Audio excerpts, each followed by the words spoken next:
யார் யாரையோ வெல்ல வைத்த மண் இந்த ஆண்டிப்பட்டி.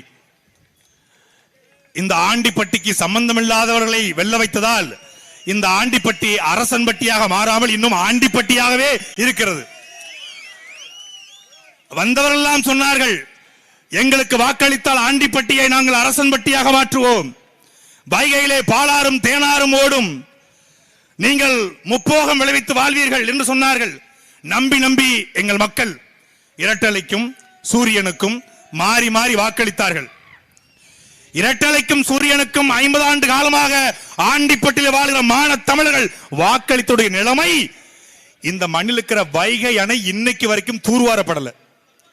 இந்த வைகை அணையை தூர்வார கூட தகுதியற்ற, இந்த வைகை அணையை தூர்வார கூட ஆளுமையற்ற இந்த கட்சிகளுக்கு மீண்டும் மீண்டும் நீங்கள் வாக்களிக்க போறீங்களா? இல்லை, இந்த மண்ணையும் மக்களையும் மாற்றெடுக்கிற நாம் தமிழர் கட்சிக்கு நீங்கள் வாக்களிக்க போறீங்களா என்பதுதான் நம்முடைய கேள்வி.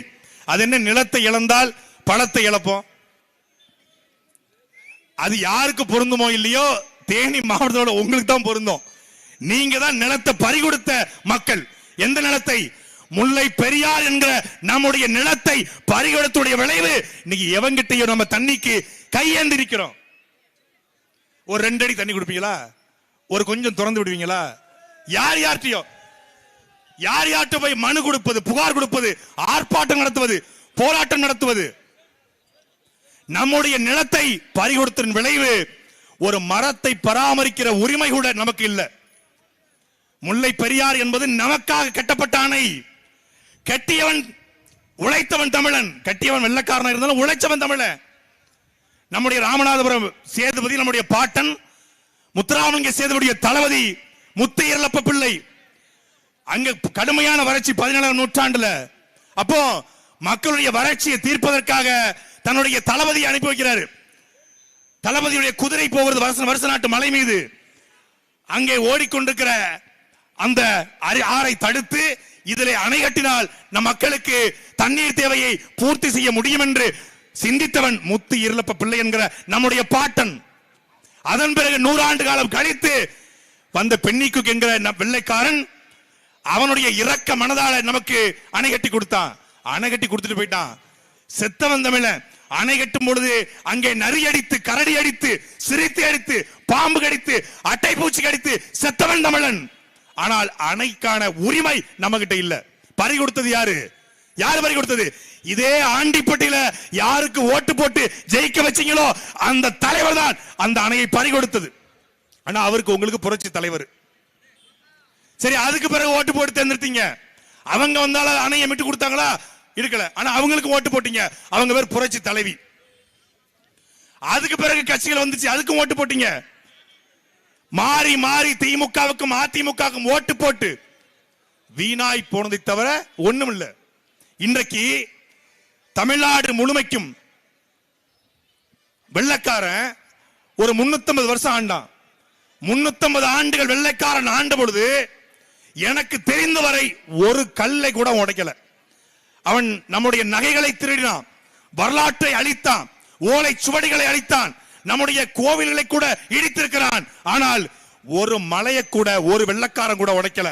350 வருஷம் ஆண்ட வெள்ளக்காரன் உடைக்காத மலையை வெறும் 60 ஆண்டுகள் ஆழ்ந்த இந்த திராவிட கொள்ளைக்கார பிசாசுகள் அடிச்சு உடைச்சு வச்சுக்கிறான். கடந்த வாரத்துல கரூர்ல 46 கோடி ரூபாய்க்கு கல்குவாரிக்கு ஃபைன், அபராதம். 46 கோடி ரூபாய் அபராதம் போட்டிருக்காங்க.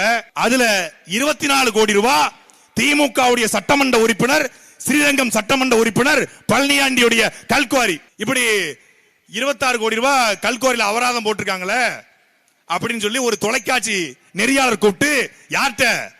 திராவிட மாடல் ஆட்சியில் கூடிய சட்டமன்ற உறுப்பினர் பழனியாண்டி கிட்ட ஒரு நெறியாளர் கூப்பிட்டு கேட்கிறாங்க, இப்படி உங்க கல்குவாரிக்கு 24 கோடி ரூபாய் அபராதம் போட்டிருக்காங்களே என்று கேட்டதற்கு அந்த சட்டமன்ற உறுப்பினர் சொல்கிறார், நான் ஒண்ணு ரொம்ப தோண்டலையே, 20 அடி தானே தோண்டினேன், 20 அடி எக்ஸ்ட்ரா தோண்டதுக்கு வேணா ஒரு 20 லட்சம் 30 லட்சம் போடலாம், அதுக்கு 46 கோடி ரூபாய் போடுவீங்களா? இது அவதூறு பரப்புறீங்க. நான் சட்டமன்ற உறுப்பினர்னால, ஆளுங்கட்சியோட எம்எல்ஏனால என் மேல அவதூறு பரப்புறதுக்காக பண்றாங்க. 24 கோடி ரூபாய் போட்டிருக்காங்க அப்படின்னு சொல்றாரு. 20 கோடி ஃபைன், 20 அடி ஆழத்திற்கு அந்த சட்டமன்ற உறுப்பினர் கல்லை தோண்டுற அளவுக்கு அந்த மாவட்ட ஆட்சியர் அந்த தாசில்தார், அந்த ஆலை, அந்த விஏஓ என்னடா புடிங்கிட்டு இருந்தீங்க? என்ன பண்ணிட்டு இருந்தீங்க? சட்டமன்ற உறுப்பினர் செய்த தவறு, ஆம், அபராதம் போட்டீங்க. இனி 24 கோடி கட்டிடுவாரு. 24 கோடி கட்டிவிட்டால் அந்த கற்கள் வளர்ந்து விடுமா? கருணாநிதியால் அந்த கல்லை வளர்க்க முடியுமா? பெரியாரால வளர்க்க முடியுமா? தளபதியால வளர்க்க முடியுமா? சின்ன தளபதி உதயநிதி ஸ்டாலினால அந்த கல்லை வளர்க்க முடியுமா? ஏன் பெரியாருக்கு தாத்தா பிறந்து வந்தாலும் அந்த கற்களை உருவாக்க முடியுமா?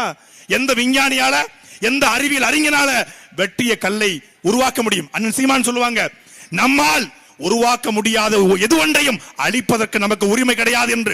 நம்மால் உருவாக்க முடியாத இந்த மலையை உடைக்கிற உரிமையை இந்த திமுகவுக்கும் இந்த அதிமுகவுக்கும் கொடுத்தவன். இந்த தேனியில மலையை வெட்டவன் யாரு? நீங்க ஓட்டு போட்ட சோ எங்க பெரியப்ப, இல்லைங்க சித்தப்பன். புரியும் உங்களுக்கு?